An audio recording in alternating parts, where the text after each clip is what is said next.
नमस्कार दोस्तों। भारत में हाल ही में प्रेसिडेंशियल इलेक्शन हुए जिसमें जो है बीजेपी यानी एनडीए की जो कैंडिडेट द्रौपदी मुर्मू है वो यशवंत सिन्हा जो ऑल इंडिया तृणमूल कांग्रेस के कैंडिडेट थे उनको हराकर जो है भारत के प्रेसिडेंट बन गई है। द्रौपदी मुर्मू जो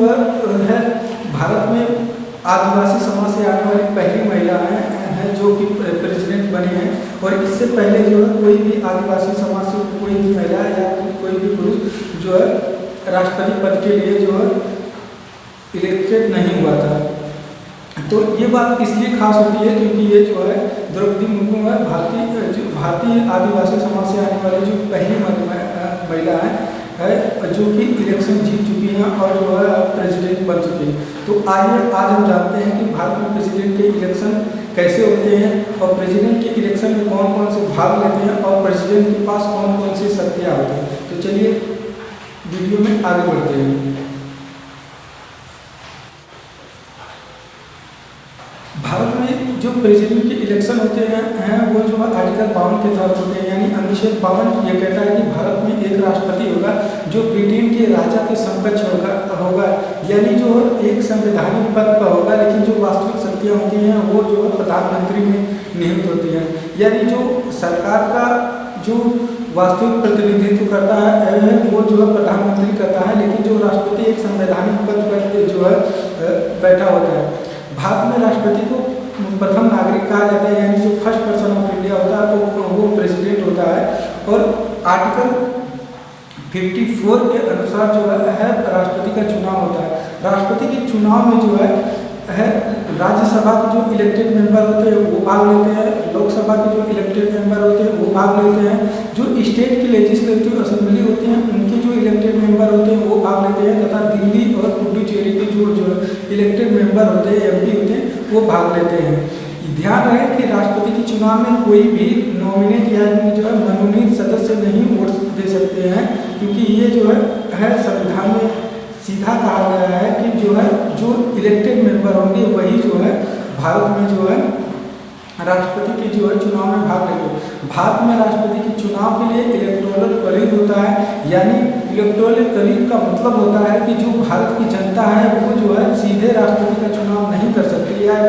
सीधे राष्ट्रपति को वोट नहीं दे सकती, वरन उसके द्वारा चुने गए जो उनके एमपी या एमएलए होते वो जो है राष्ट्रपति का चुनाव करते हैं। तो इस तरह से हम कह सकते हैं कि राष्ट्रपति का जो चुनाव होता है वो इनडायरेक्ट तरीके से होता है, जिनमें भारत की जो जनता होती है वो भाग नहीं लेते। ऐसा इसलिए कहा गया है क्योंकि अगर जो है जिस भी देश में या फिर जिस भी चुनाव में जो है जिस देश की जनता या भारत की जनता जब भाग लेगी तो उस पद को एक जो है संवैधानिक जो है शक्तियाँ देनी पड़ती है, जो कि जो है जब हमारा संविधान बना था तो उस समय देश की परिस्थिति ऐसी नहीं थी कि जो है उतने बजट हमारे पास नहीं थे देश के पास की जो है कि वो राष्ट्रपति का इलेक्शन भी जो है सीधे जनता के द्वारा चुनाव करवाए। इसीलिए जो है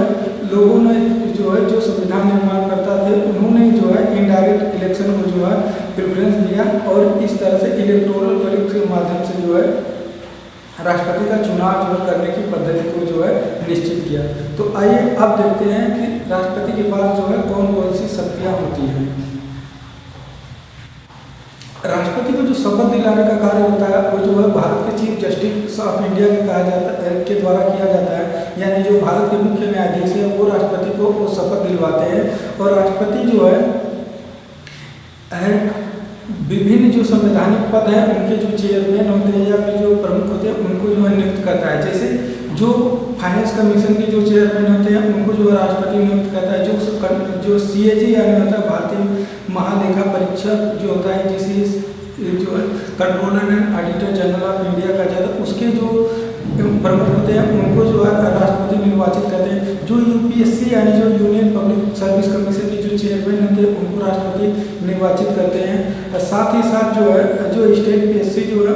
उनके जो चेयरमैन को जो है राष्ट्रपति जो है निर्वाचित करते हैं। और जो शेड्यूल ट्राइब और OBC की जो बॉडी होती है, जो कॉन्स्टिट्यूशन उनके जो अध्यक्ष होते हैं उनको राष्ट्रपति चुनाव जो है उनका जो है तो इस तरह से जो है राष्ट्रपति जो विभिन्न तरह के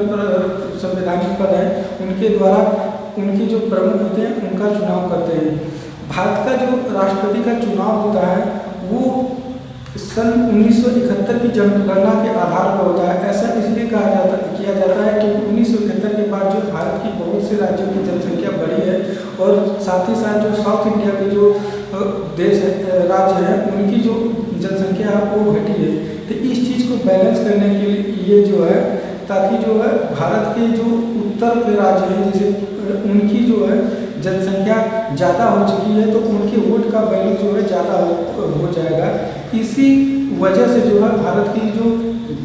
राष्ट्रपति के चुनाव में जो है 1971 की जो है जनगणना का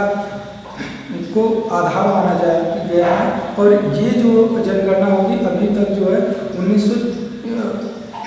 1971 से लेकर अब तक चली जा रही है और इसको एक अमेंडमेंट के द्वारा जो है 19 जनगणना जो है 2026 तक चलेगी और इसके बाद जो है हो सकता है तो राष्ट्रपति के चुनाव के लिए कोई अलग से जो अमेंडमेंट किया जाए जिससे जो है भारत के जो राज्यों की जो सीटें हैं वो बढ़े और राष्ट्रपति के चुनाव में और MP और MLA भाग ले सकते हैं। उम्मीद करते हैं अगर आपको वीडियो अच्छा लगता है तो प्लीज़ आप हमारे चैनल को सब्सक्राइब कीजिए, साथ ही साथ जो बेल आइकन